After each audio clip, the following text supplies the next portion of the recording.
उमर एक प्यारा, होशियार 8 साल का लड़का है। वह एक छोटे से गांव में अपनी दादी के साथ रहता है। उसकी सबसे अच्छी दोस्त अमीना, एक शरारती, हंसी मजाक करने वाली लड़की जो उमर की बचपन की दोस्त है। फिर एक दिन उमर और अमीना स्कूल से घर लौट रही थीं और शॉर्टकट के चक्कर में जंगल के बीच से होते हुए आ रही थीं।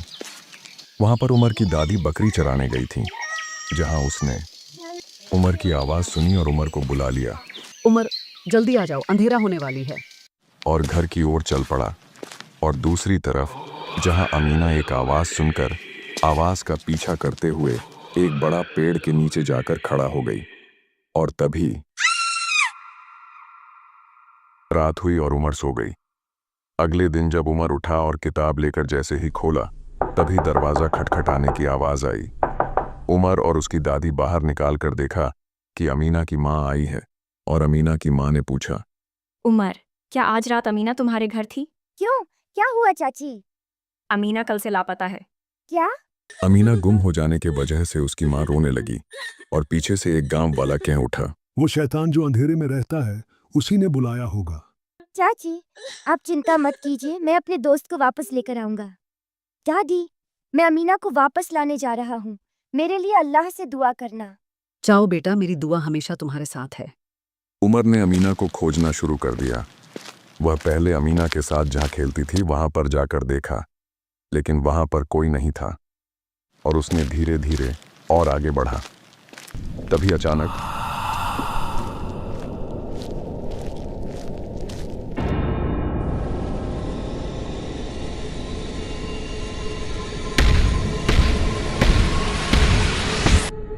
बस एक सपना था।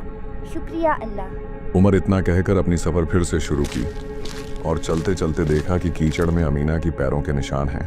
उमर पैरों के निशान का पीछा किया और आगे बढ़ा।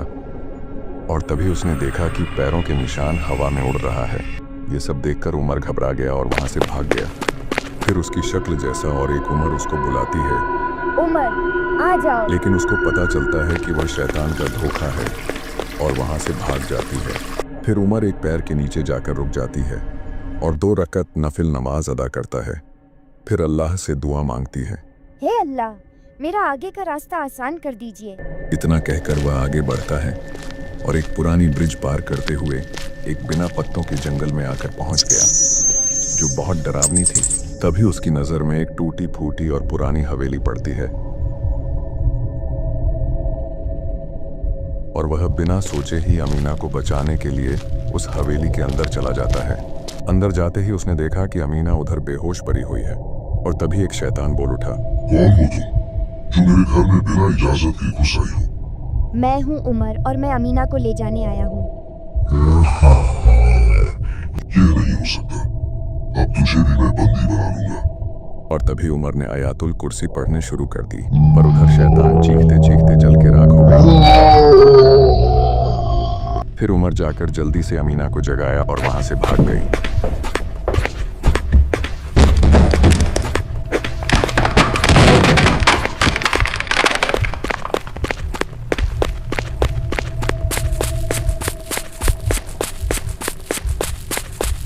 और भागते भागते वह दोनों सही सलामत गांव पहुंच गई, जहां गांव वाले इकट्ठे हो गए और अमीना का माँ अमीना को देखकर गले लगा लिया और रो दिया। और दूसरी तरफ सारे गांव वाले मिलकर उमर को शाबाशी दे रही थी। अगर कहानी अच्छी लगी हो तो लाइक करें, सब्सक्राइब करें।